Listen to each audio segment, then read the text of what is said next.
اور اپنے آپ کو جہنم سے آزاد نہ کروایا، وہ بندہ تباہ ہو گیا، برباد ہو گیا، ہلاک ہو گیا، اور یہی جہنم کا اصل مستحق ہے۔ اتنی اعلیٰ جنت میں ہے، اتنی اونچی جنت میں ہے جتنا زمین اور آسمان کے مابین فاصلہ ہے۔ اور نماز باجماعت پڑھنے کی نیت کا جو اجر ہے وہ ایسا ہے گویا ایک حج کے برابر ہے یا ایک حاجی کے اجر و ثواب کے برابر ہے۔ یہ جمعے مسجدوں میں ادا نہیں کرنے تو ایسی ہر پابندی کو ہم اپنے جوتے کی نوک کے اوپر رکھتے ہیں، جاؤ پھر مسجدوں سے نکل ہی جاؤ، دفع ہو جاؤ، بات ختم۔ زمین پر خشکیوں اور تریوں پر آفتیں، مصیبتیں، وبائیں، بلائیں آ گئی، کس وجہ سے؟ بما کسبت ایدی الناس، یہ ان لوگوں کے ہاتھوں کی کمائی ہے۔ میری عبادت، میری مرضی۔ کوئی بتائیے مسجدوں کے اندر کوئی بندہ کسی کو زبردستی لا سکتا ہے؟ جس نے آنا ہے اپنی مرضی سے آنا ہے۔ 70 شیطان آتے ہیں، اور حدیث کے الفاظ ہیں جب بندہ 1 روپیہ دے دیتا ہے تو ان 70 شیاطین کے جبڑے ٹوٹ جاتے ہیں۔ ہر قبر میں چاہے جتنا مرضی بڑا متقی ہو، اس کی یہ خواہش ہوگی ایک مرتبہ اللہ واپس لے جائے اور سبحان اللہ کہہ دوں۔ اعوذ باللہ من الشیطان الرجیم۔ یا ایہا الذین آمنوا کتب علیکم الصیام کما کتب علی الذین من قبلکم لعلکم تتقون۔ تمام قسم کی تعریفات اور حمد و ثنا اللہ مالک الملک کے لیے ہیں، جو تمام کائنات کے خالق، مالک اور رازق ہیں، جو اپنے بندوں پر بے شمار انعامات کرنے والے ہیں، جو ہمیشہ سے ہیں اور ہمیشہ ہی رہیں گے۔ نہ جن کی ذات میں کوئی شریک ہے، نہ جن کی صفات میں کوئی شریک ہے۔ حمد و ثنا کے بعد لاکھوں کروڑوں درود و سلام ہو اس ہستی اقدس و مقدس پر کہ جن کا نام نامی اور اسم گرامی حضرت محمد الرسول اللہ صلی اللہ علیہ وآلہ وسلم ہے، جنہیں تمام کائنات کا ہادی، رہنما، مقتدی، پیشوا، رہبر، امام بنا کر بھیجا گیا، اور جن کے قلب اطہر پر اللہ رب العزت نے اپنی آخری کتاب حمید کو نازل فرمایا۔ حمد و ثنا اور درود و سلام کے بعد لاکھوں رحمتیں ہوں آپ کے صحابہ پر، امت کے ادیبوں پر، شہیدوں پر، واعظین پر، مبلغین پر، مصنفین پر، محدثین پر، مفسرین پر، کہ جن کی وجہ سے اسلام ٹھیک اور مکمل حالت میں ہم تک پہنچا۔ معزز سامعین گرامی قدر، پیدر پہ اسفار کی وجہ سے اور مستقل سفروں اور پروگراموں اور جلسوں کی وجہ سے، طبیعت کی کچھ خرابی کی وجہ سے آپ کے سامنے چند گزارشات کو بیٹھ کر عرض کروں گا۔ خطبہ جمعہ کا مسنون طریقہ یہی ہے کہ کھڑا ہو کر پڑھایا جائے۔ معزز سامعین گرامی قدر، اللہ رب العزت کے فضل و رحمت سے، اللہ ہی کی خاص کرم اور عنایت سے ہم ان ایام میں قدم رکھ چکے ہیں کہ بس گنتی کے چند دن باقی ہیں اور مہینوں کا سردار آنے والا ہے۔ میں اور آپ اس سید الشہور، اس سردار مہینے کے استقبال کی کیا تیاریاں کر رہے ہیں، اور اس سردار مہینے کا استقبال کیسے ہونا چاہیے، اس کے اوپر میں نے اور آپ نے غور کرنا ہے۔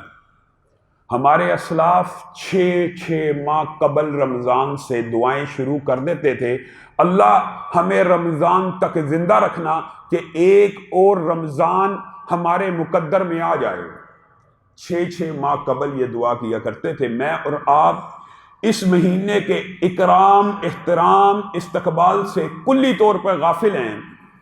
صدر پاکستان کا، وزیر اعظم پاکستان کا، صدر امریکہ کا، وزیر اعظم ہو کسی ملک کا، آپ کے گھر آ رہا ہو، سردار ہو کسی قبیلے کا آپ کے گھر آ رہا ہو، آپ اس کے استقبال کے لیے کتنے دن پہلے ہی سے تیاریاں شروع کر دیں گے، اور آپ کیسے کیسے پلان سوچیں گے، کیا کیا باتیں دماغ میں لائیں گے۔ میں نے اس طرح کے کپڑے پہننے ہیں، میں نے اس طرح کا اس کو پروٹوکول دینا ہے، میں نے اس کو راضی کر کے بھیجنا ہے۔ ایک دنیا کا سردار آپ کے پاس آئے، آپ اس کی تیاری میں جٹ جائیں، اور یہ 12 مہینوں کا سردار مہینہ آپ کے پاس آئے اور آپ کو خبر تب ہو کل صبح پہلا روزہ ہے، نہ کوئی پلاننگ ہے، نہ کوئی ترتیب ہے، نہ کوئی ارادہ ہے، نہ کوئی نیت ہے، نہ اپنا شیڈول سیٹ کیا کہ اس رمضان میں کیا کیا نیکیوں کے کام کرنے ہیں۔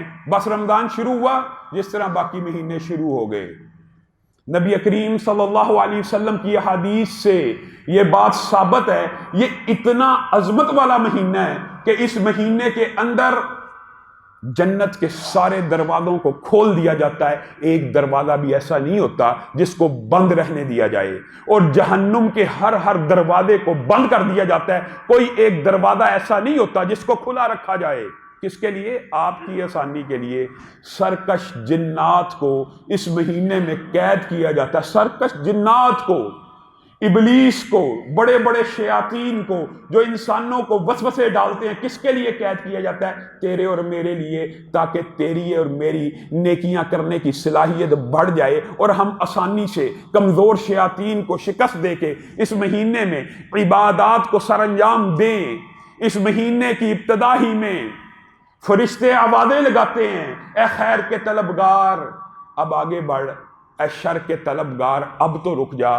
نبی کریم صلی اللہ علیہ وسلم کی صحیح احادیث اس بات کے اوپر دلالت کرتی ہیں، یہ اتنا عظیم مہینہ ہے کہ ابھی ابتدائی ہوتی ہے۔ اللہ رب العزت لکھے ہوئے جہنمیوں کو، لکھے ہوئے یوم کتابت تقدیر کے دن جن لوگوں کے بارے میں اللہ نے لکھ دیا یہ جہنم میں جائیں گے، لیکن اللہ کی رحمت اتنے عروج پہ ہوتی ہے، مہینہ ابھی شروع ہوتا ہے، ہر روز جہنم میں سے ایک مخصوص تعداد کو آزاد کر دیا جاتا ہے، ہر روز۔ اور جب 30 مکمل ہو جائیں یا 29 مکمل ہو جاتے ہیں، اللہ کو پتہ ہوتا ہے یہ ماہ کتنی دیر کا ہے، اس آخری دن میں جتنے پورے مہینے میں آزاد کیے ہوتے ہیں اتنے ہی آزاد دوبارہ کر دیے جاتے ہیں۔ اسی لیے نبی کریم صلی اللہ علیہ وسلم نے مجھے اور آپ کو یہ بات بتلا دی۔ نبی کریم ممبر پہ چڑھے ہیں، 3 مرتبہ آمین کہا، دیکھنے والوں نے دیکھا کوئی دعا تو سنی نہیں، آپ آمین کس بات کے اوپر کہہ رہے ہیں؟ تو رسول اللہ صلی اللہ علیہ وسلم نے کہا آسمان سے جبریل امین آئے تھے، جبریل امین آسمان سے آئے تھے، انہوں نے 3 دعائیں کی ہیں، میں نے 3 مرتبہ آمین کہا ہے۔ یہاں پہ آپ نے رکنا ہے، غور کرنا ہے۔ جبریل امین خود آتے ہیں کہ اللہ بھیجتا ہے؟ اللہ بھیجتا ہے۔ کیا فرشتے اپنی مرضی سے کوئی دعا کرتے ہیں کہ اللہ کے حکم سے کرتے ہیں؟ کیا فرشتے اپنی مرضی سے کوئی کلام کر سکتے ہیں؟ اللہ کی مرضی سے کلام بھی نہیں کرتے۔ تو یہ دعا تو اللہ ہی نے کہا ہے کہ جبریل جائیے مانگیے، یعنی اللہ ہی نے جبریل کو بھیجا کہ آپ دعا کیجئے اور اللہ ہی نے قبول کرنی ہے۔ اس دعا کی قبولیت میں کیا شبہ اور شک ہو سکتا ہے؟ اور آمین کون کہہ رہا ہے؟ جو کائنات کا سب سے افضل انسان ہے، جو کائنات کی سب سے اعلیٰ تخلیق ہے، وہ کہہ رہا ہے آمین آمین آمین۔ اب یہ دعا میں نے اور آپ نے یاد کرنی ہے۔ نبی کریم صلی اللہ علیہ وسلم نے کہا جبریل نے 3 دعائیں کی ہیں، ان میں سے ایک دعا یہ ہے کہ جس نے اپنی زندگی کے اندر اپنے ماں باپ میں سے کسی ایک کو پایا یا دونوں کو پایا اور ان کی خدمت کر کے اپنے آپ کو جہنم سے آزاد نہ کروایا، وہ تباہ و برباد ہو گیا، وہ خسارے میں چلا گیا، وہ گھاٹے میں چلا گیا۔ حقیقت میں یہی نقصان اٹھانے والا ہے، حقیقت میں اسی کا ٹھکانہ جہنم ہے۔ یہ جبریل کہہ رہے ہیں اور رسول اللہ کہہ رہے ہیں بے شک آمین، وہ ہلاک ہو جائے، وہ برباد ہو جائے، اس کا ٹھکانہ جہنم بن جائے جو ماں باپ میں سے کسی ایک کو پائے یا دونوں کو پائے اور اپنے آپ کو جہنم سے آزاد نہ کروائے۔ دوسری دعا کیا کہی کہ جو حضرت محمد الرسول اللہ صلی اللہ علیہ وسلم کا نام سن لے، پھر بغض کے ساتھ، عداوت کے ساتھ، بھول چوک کی بات نہیں ہے، بغض کے ساتھ، عداوت کے ساتھ یا اہمیت دیے بغیر یا اس بات کو اتنا اہم نہ سمجھے کہ صلی اللہ علیہ وسلم پڑھنا ہے، وہ بندہ تباہ ہو گیا، برباد ہو گیا، ہلاک ہو گیا، جہنم اس کا ٹھکانہ بن گئی۔ جب بھی نام محمد آئے صلی اللہ علیہ وسلم کو بلند کرنا چاہیے، اور اللہ کے نبی کے اوپر درود بھیجنے سے در حقیقت انسان اپنے ہی اعمال کے اندر اور اپنی ہی نیکیوں میں اضافہ کر رہا ہوتا ہے۔ اور تیسری دعا جس کا تعلق ہمارے آج کے موضوع کے ساتھ ہے وہ کیا ہے؟ اللہ کے فضل و کرم سے چاہے اللہ تو رمضان سے پہلے سب کو موت دے دے، اور چاہے اللہ تو ہم سب امن اور امان، صحت اور عافیت سے رمضان میں داخل ہو جائیں، اور انشاءاللہ بادی النظر میں اور دنیاوی حالات کے تحت امید ہے کہ ہم سب رمضان کے مہینے کو پائیں گے۔ اب رمضان کا مہینہ پا لیا، جس بندے نے، عورت ہو یا مرد ہو، رمضان کا مہینہ پا لیا اور اپنے آپ کو جہنم سے آزاد نہ کروایا، وہ بندہ تباہ ہو گیا، برباد ہو گیا، ہلاک ہو گیا، اور یہی جہنم کا اصل مستحق ہے۔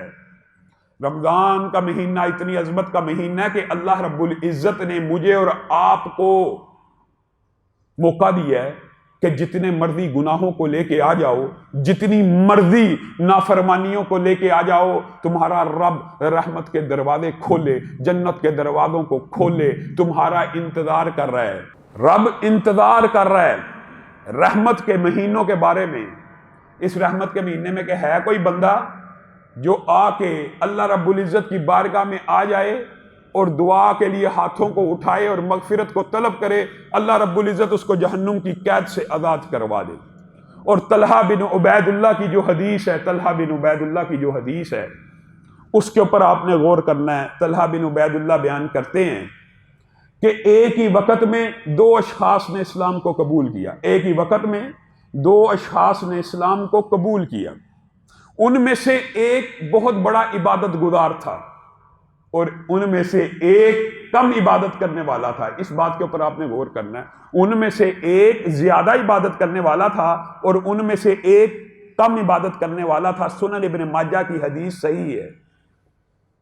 جو زیادہ عبادت کرنے والا تھا وہ مجاہد فی سبیل اللہ بھی تھا، وہ اللہ کے راہ میں جہاد بھی کیا کرتا تھا، تلوار بھی نکالا کرتا تھا۔ وہ آنکھیں جو سرحدوں کا پہرا دیں، وہ قطرے جو زمین پہ اللہ کے لیے گر جائیں، ان کے فضائل آپ نے سنے ہوں گے۔ یہ مجاہد فی سبیل اللہ، اللہ کی زیادہ عبادت کرنے والا۔ انہوں نے اور دوسرے نے، دوسرا کم عبادت گزار تھا، فرائض پورے کیا کرتا تھا۔ دو صحابہ اکٹھے اسلام لے کے آئے۔ یہ جو زیادہ عبادت گزار ہے اور مجاہد فی سبیل اللہ ہے، یہ فوت ہو گئے۔ کس طرح؟ عام موت سے نہیں، میدان جنگ میں تلوار اٹھاتے ہوئے اللہ کی بارگاہ میں شہید ہو گئے۔ وہ شہید کہ جس کے خون کا ایک قطرہ زمین پہ نہیں گرتا، اللہ رب العزت آسمان سے ندا دے دیتا ہے کہ تیرے سارے گناہوں کو معاف کر دیا، اب تو میری جنت میں داخل ہو جا۔ یہ شہید ہو گئے۔ اور دوسرے صحابی جنہوں نے اسلام کو قبول کیا تھا، وہ ایک سال بعد دنیا سے چلے گئے۔ طلحہ بن عبید اللہ کو خواب آئی کہ جو ایک سال بعد فوت ہوئے وہ اس شہید سے اوپر والی جنت میں موجود ہیں۔ طلحہ اپنی یہ خواب لے کے نبی کریم صلی اللہ علیہ وسلم کی بارگاہ میں پیش ہو گئے۔ اے اللہ کے رسول، وہ جو عبادت گزار زیادہ تھا، وہ جو مجاہد فی سبیل اللہ تھا، وہ جس نے جہاد میں بہادری کے قصے رقم کیے، کافروں کی گردنوں کو کاٹا، وہ ایک سال پہلے شہید ہو گیا۔ میں نے خواب عجیب دیکھی کہ جو ایک سال بعد عام عابد، عام تو صحابی کو کہنا ہی نہیں چاہیے لیکن آپ کو سمجھانے کے لیے کہہ رہا ہوں، وہ عبادت گزار صحابی جو ایک سال بعد فوت ہوا، وہ اوپر والی جنت میں۔ نبی کریم صلی اللہ علیہ وسلم مسکرانا شروع ہو گئے۔ مجھے اور آپ کو ایک رہنما اصول بتلا کے گئے۔ ہم اس مہینے کی عظمت سے غافل ہیں۔ نبی کریم صلی اللہ علیہ وسلم نے کہا وہ ایک سال تک زیادہ زندہ رہا، کیا اس نے ہر روز نمازوں کو ادا نہیں کیا؟